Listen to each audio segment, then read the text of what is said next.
네, 안녕하세요. 수능학사 7일의 계좌 오늘 드디어 마지막 강좌 현대사로 찾아왔습니다. 자, 오늘은 현대사를 한 방에 한번 정리를 해보려고 합니다. 자, 지금까지 어떤 주제가 많이 나왔었는가? 우리가 늘 살펴보는 지점은 바로 이 지점입니다. 22학년도 수능, 즉 21년도에 치러졌던 수능을 기준으로 교육과정이 바뀌면서 이 바뀐 수능 체제로 시행이 된다. 그래서 이제 보면은 오른쪽은 한 세 문제 정도씩, 두 문제나 세 문제씩 출제가 되는 모습을 볼 수 있고, 왼쪽 편에는 상당히 좀 빽빽하죠. 네 문제에서 다섯 문제 이렇게 출제가 되고 있는 그런 모습을 보고 있습니다. 자, 주제도 조금씩 다양해지고 있는데, 주로 보면은 재헌국회와 관련해서 문제가 꾸준히 나왔었다는 걸 알 수 있고요. 그다음에 6.25 전쟁 꾸준히 나왔었고, 박정희 정부에 대해서는 우리가 이 바뀐 교육과정 이 수능 체제에서 조금 자주 나오고 있다. 그전에는 그렇게 많이 나오진 않았다. 그다음에 이제 나오면은 4.19, 5.18, 6월 항쟁, 민주화 운동 3종 세트잖아요. 자, 여기와 관련해서 꼭 이렇게 돌아가면서 한 문제씩 나오고 있는 것을 볼 수 있습니다. 자, 마지막으로 통일 위한 노력, 이렇게 7.4 남북공동성명, 남북기본 합의서, 그다음에 6.15 남북공동선언, 이게 이제 돌아가면서 쭉 이렇게 나오다가 최근에는 조금 이 비중이 축소되고 있는 그런 모습을 보고 있습니다. 워드 클라우드 한번 볼까요? 자, 인천 상륙작전 너무 유명하죠. 6.25 전쟁. 주로 이게 정답 선지로 많이 나왔었는데요. 요새는 이제 인천 상륙작전 말고도 뭐 이렇게 조금 선지를 다양화하려는 그런 노력을 보이고 있습니다. 남북한 유엔 동시 가입. 요거는 바로 요 남북 기본 합의서가 발표됐던 시기, 노태우 정부 시기와 관련해서 좀 자주 나오는 그런 모습을 보이고 있고요. 6.15 남북공동선언, 요거는 이제 남북 정상회담, 최초의 남북 정상회담의 결과 발표가 됐다라는 키워드를 이렇게 연결해서 많이 나오고 있습니다.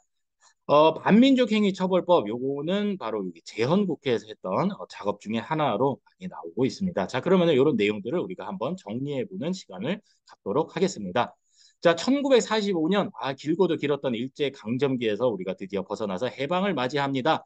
자, 그런데 이상한 일이 벌어지죠. 38도 선을 기준으로 북쪽에는 소련군, 남쪽에는 이제 미군이 점령한 그런 상황으로 우리가 해방을 맞이하게 되는데, 이런 어정쩡한 상황을 좀 해결해 보자라면서 모스크바에서 미국, 소련, 영국 세 개 나라의 외무장관이 모여서 회의를 엽니다. 그게 바로 이제 모스크바 삼상회의라는 건데, 여기서 세 가지가 결정이 나죠.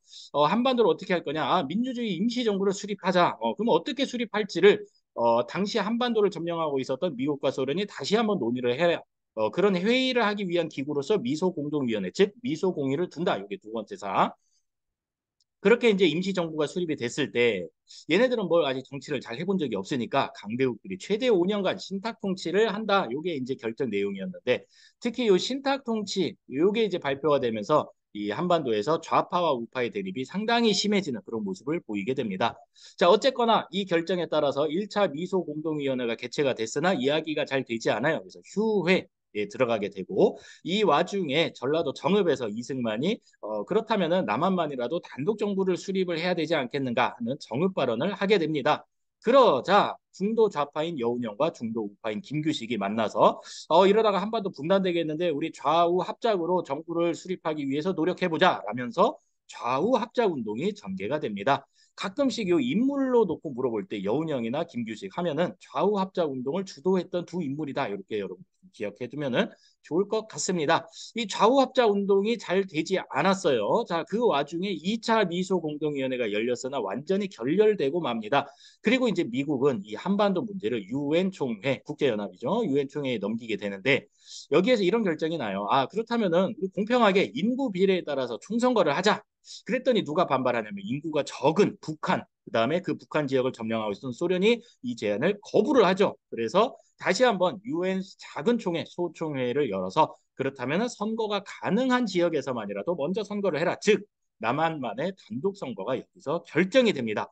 자, 그러자 잠자코 있었던 김구와 그다음에 아까 봤죠? 좌우합작 운동을 같이 여운형과 했었던 김규식이 이러다가 안 되겠다. 단독 선거는 막아야겠다. 라면서 내가 북한에 올라가 가지고 김일성을 만나고 오겠다. 라면서 같이 이제 남북 협상 운동을 벌이게 되는데 큰 성과 없이 결국은 끝나고 맙니다. 그래서 유엔 소총회의 결정에 따라서 1948년 5월 10일 날 우리나라 최초의 민주주의 선거이자 보통선거인 50 총선거가 실시가 되고 여러분들 대선과 총선 구분할 수 있죠. 대선은 대통령 뽑는 선거, 총선은 바로 국회의원 뽑는 선거입니다. 자, 50 총선거라는 것은 국회의원을 뽑은 겁니다. 자, 이렇게 이 50 총선거로 뽑힌 국회의원들로 구성된 국회를 재헌국회라고 합니다. 재헌, 헌법을 제정하기 위해서 모인 국회다. 이런 모습이죠.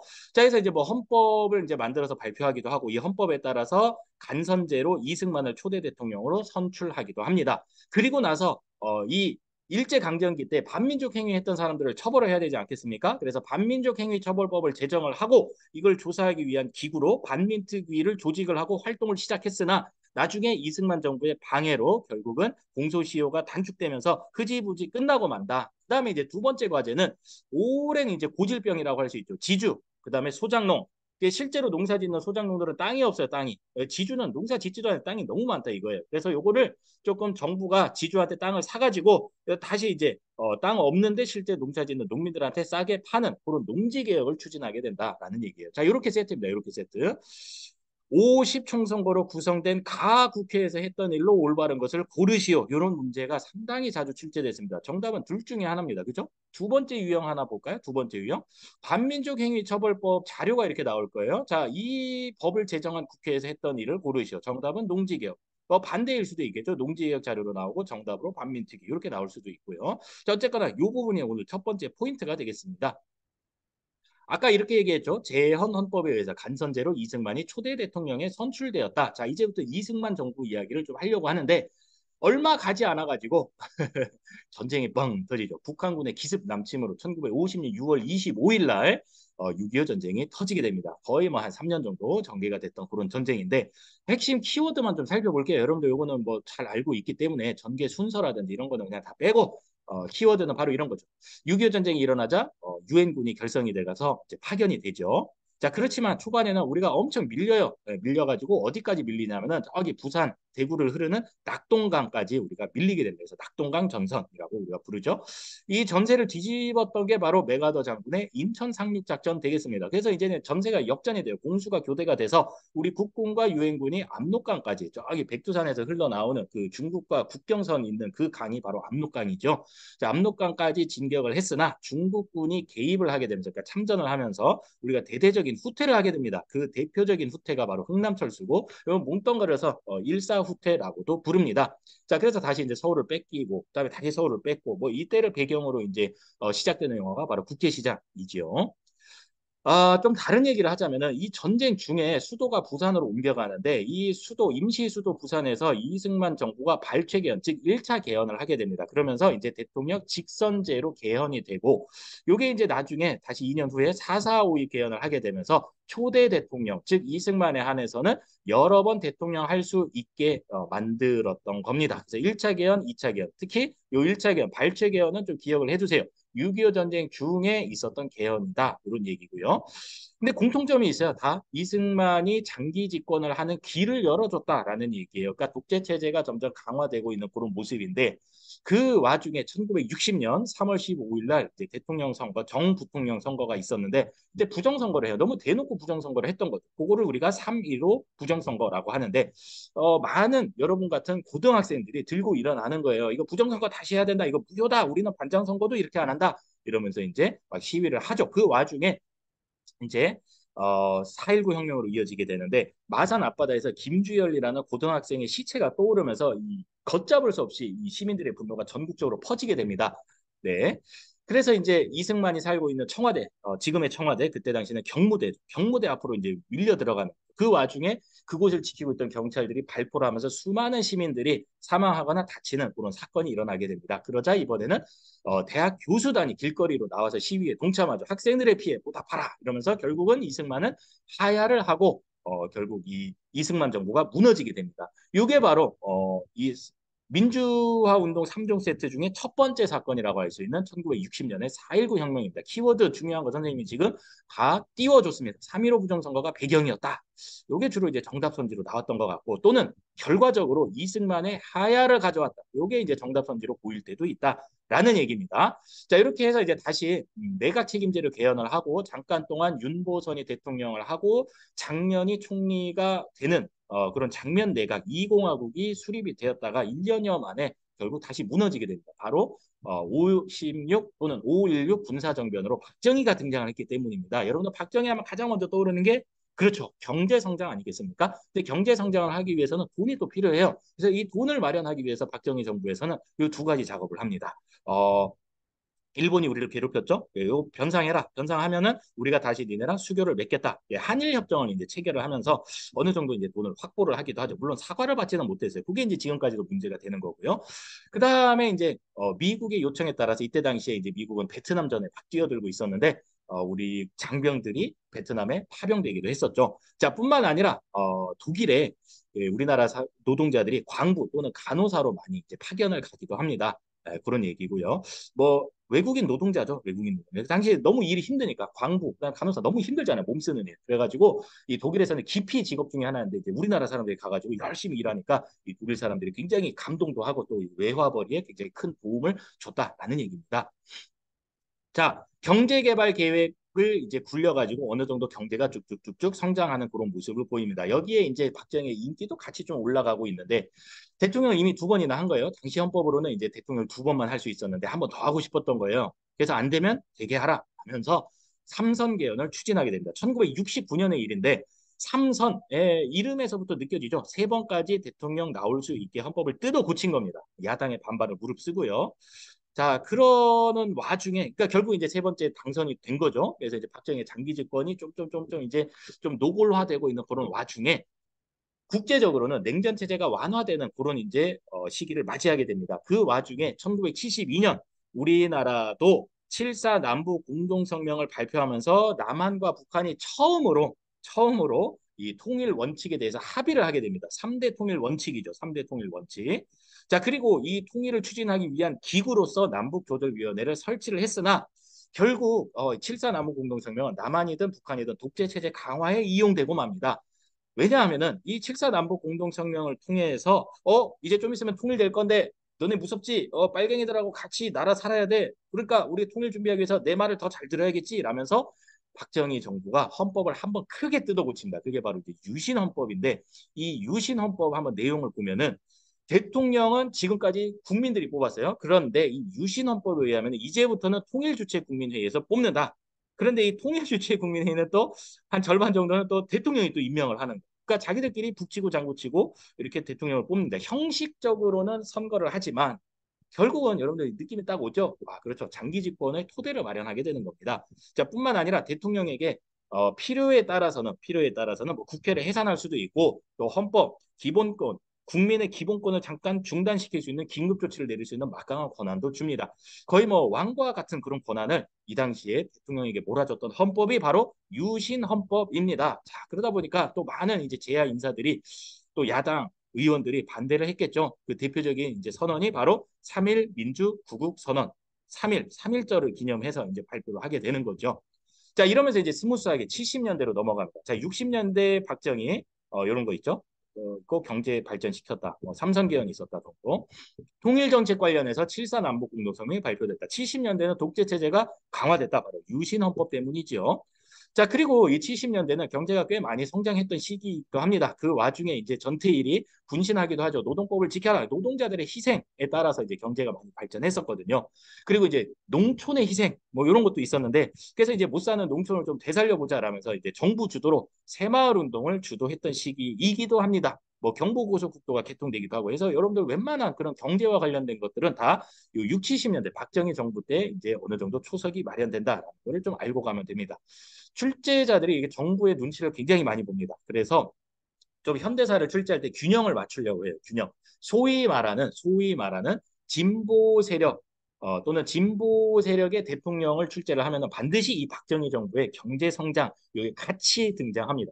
박정희의 경제 성장이 나오잖아요. 그러면 분명히 또 이렇게 진보 세력의 대통령과 관련된 업적, 통일 노력 이런 것들이 같이 나오게 된다라는 거예요. 자, 그래서 박정희 정부 독재 체제는 강화되고 경제는 발전했다. 이런 키워드들을 좀 같이 알아두면 좋을 것 같아요.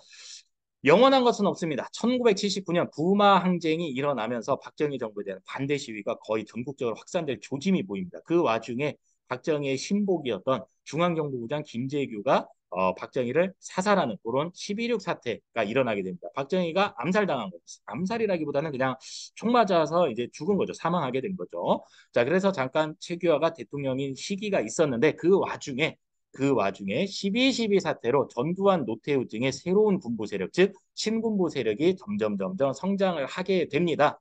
이 성장하고 있는 이 신군부 세력에 반발해서 일어났던 두 번째 민주화 운동이 바로 1980년에 5.18 민주화 운동이고 전라도 광주 지역을 중심으로 일어나게 됩니다. 자, 이때 전두환을 비롯한 신군부 세력은 이 당시에 가장 싸움을 전투력이 좋았다라고 알려져 있는 공수부대를 광주에 투입을 하는 겁니다. 그래서 이제 계엄군이라고 이제 부르죠. 계엄령이 내려져 있고 거기에 그 계엄령에 따라서 이제 파견된 군대다라고 해서 뭐 공수부대 또는 뭐 계엄군이라고 이제 주로 자료에 등장을 하게 됩니다. 그래서 이제 광주 시민들이 이 총든 사람들에게 맞서 싸우려면 우리도 총을 들어야겠다. 그래서 이제 시민군이 조직이 되기도 하고요. 자, 그렇지만 결국에는 뭐 당연히 말도 안 되죠. 뭐 싸움이 되겠습니까? 당연히 진압이 되고 말죠. 이 5.18 민주화 운동 당시에 학생들이 썼던 일기 또는 그런 기록들이 이제 얼마 전에 유네스코 기록유산으로 인정되기도 했습니다. 이 5.18 민주화 운동을 잔인하게 진압하고 나서 이제 전두환이 대통령이 취임을 하면서 이제 5공화국 즉 80년대로 이제 넘어가게 되는데 마찬가지입니다. 영원한 것은 없습니다. 1987년 서울대생 박종철이 고문받다가 죽는 일이 벌어집니다.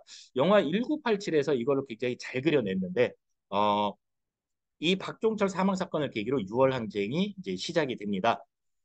박종철이 고문받다가 사망했다. 이건 왜 그럴까? 전두환 정부의 독재 때문에 그렇다. 그러면 왜 독재를 하는가?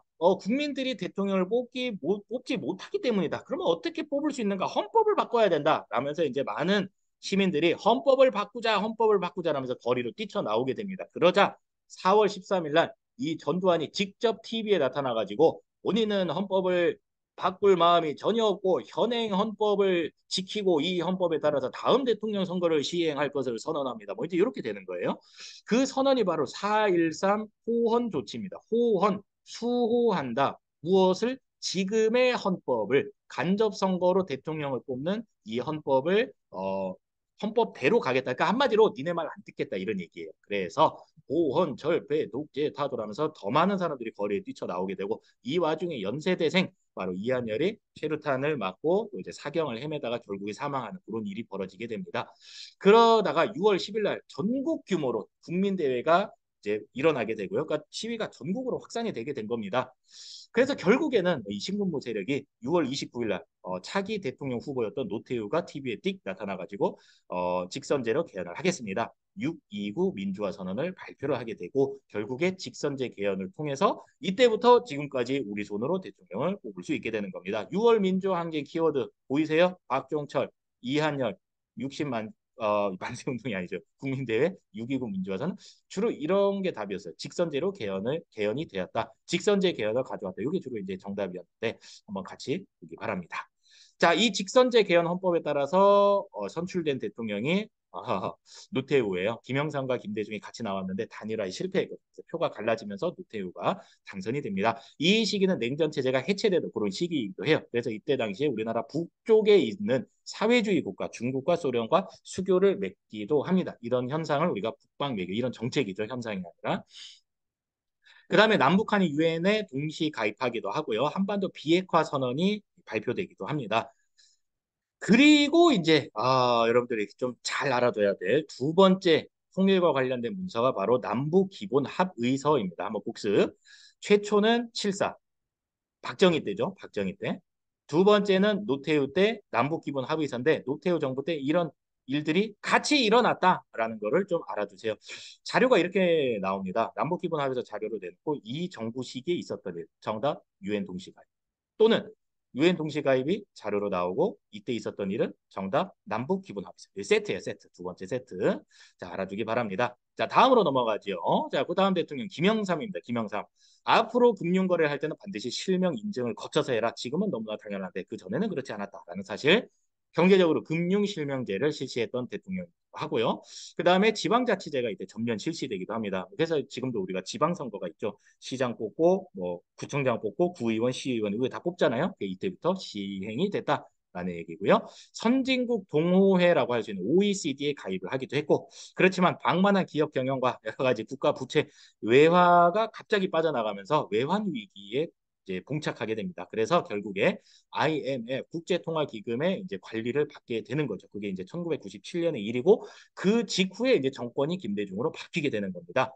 그래서 이제 수많은 사람들이 마치 예전에 국채보상운동 때처럼 금을 모아가지고 이 나라 빚을 좀 갚자 금 모으기 운동이 전국적으로 일어나게 됐고 김대중 하면은 이제 북한이랑 좀 친하게 지내자 좀 잘해주는 정책 일명 햇볕 정책을 추진하게 되는데 그 와중에 1998년도에 최초로 금강산 육로 관광이 개통이 됩니다. 그러면서 이제 그 여세를 몰아서 점점 북한과 교류가 확대가 되는 그런 모습을 보이게 되죠. 그래서 2000년에 최초로 남북 정상회담이 성사가 됩니다. 그리고 이 남북 정상회담의 결과로 2000년 6월 15일 날 6.15 남북 공동선언이 발표가 됩니다. 여기에서 이제 경의선을 복원한다. 그다음에 개성공단을 만든다라는 것이 합의가 되고 실제로 이게 이제 시행이 되고 이제 개성공단이 오픈을 했던 시기는 그 다음 대통령인 노무현이죠. 예, 노무현 정부 때라는 거 좀 구분을 해두면 좋겠습니다. 자, 그래서 지금 우리가 어떤 흐름을 봤냐면은 이 정치사도 봤고요. 민주화 운동 3종 세트 구분해야겠죠. 자, 그다음에 통일을 위한 노력 세 문서를 시기별로 구분을 하면 되겠습니다. 자, 다시 거꾸로 올라와서 6.25 전쟁 좀 볼 필요가 있겠죠. 그다음에 재헌국회 여기까지 여러분들이 좀 보면은 좋을 것 같습니다. 자, 지금까지 굉장히 고생 많이 했고요. 자, 끊임없는 복습만이 살 길입니다. 잘 알겠지만 그래서 혹시 여러분들 부족한 부분이 있으면은 앞 강좌들을 좀 찾아보면서 부족한 부분은 채우면은 좋을 것 같습니다. 다시 한번 마지막으로 상기를 시키자면은 이 강좌는 지금까지 출제됐던 주제, 그 다음에 그 주제에 자주 등장했던 키워드를 선생님이 이렇게 한번 분석을 해서 그 키워드 위주로 다룬 겁니다. 모든 거를 다 다루지 않았어요. 그래서 그거를 7강좌에 담았기 때문에 제목을 7일의 기적이라고 이름을 붙인 거고 지금 이 정도 소화할 정도면 여러분 충분히 기적을 이룰 수 있으리라고 믿습니다. 자, 항상 선생님은 늘 응원합니다. 감사합니다.